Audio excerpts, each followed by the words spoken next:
Tumaas pa ang posibleng oil price hike sa gasolina at diesel sa susunod na linggo.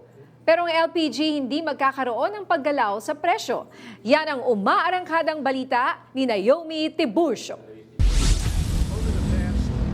Dahil patagal ng patagal ang usad ng peace talks sa pagitan ng US, Israel at Iran, pataas ng pataas din ang pangamba ng pandaigdigang merkado na hindi pa tuluyang mabubuksan ng Strait of Hormuz. Kaya sa susunod na linggo, tumaas pa ang inaasahang oil price hike sa gasolina at diesel.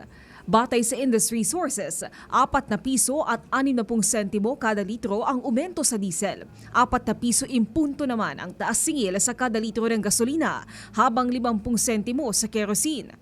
Oo, kasi nagkagulo ulit sila sa Middle East. And then reflect na naman yan sa market. So the average price this week is higher than yung average last week. So marireflect yan next week.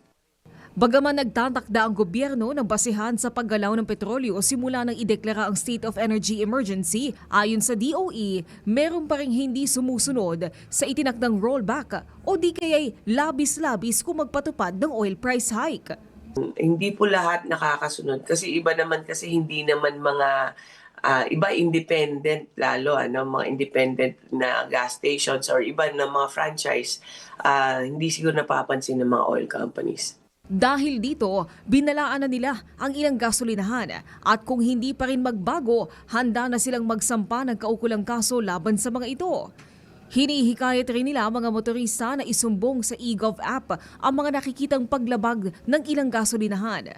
Sa LPG naman, walang inaasahang paggalaw sa presyo at sapat ang inventaryo nito ayon sa DOE. Kaya kami umorder from US kasi ang projections namin nung May baka magkahirapan na dito sa Southeast Asia. So, inunahan na siya. Merong mga steady na okay pa naman yung supply nila. May ibang companies na walang problema sa supply. May ibang companies na may problema. Ang mga may problema, kinausap namin at inayos namin yung order nila. So, lahat naman sila, wala namang danger na mauubusan. Mayo hanggang Hunyo inaasahang darating sa bansa ang panibagong inventaryo ng LPG.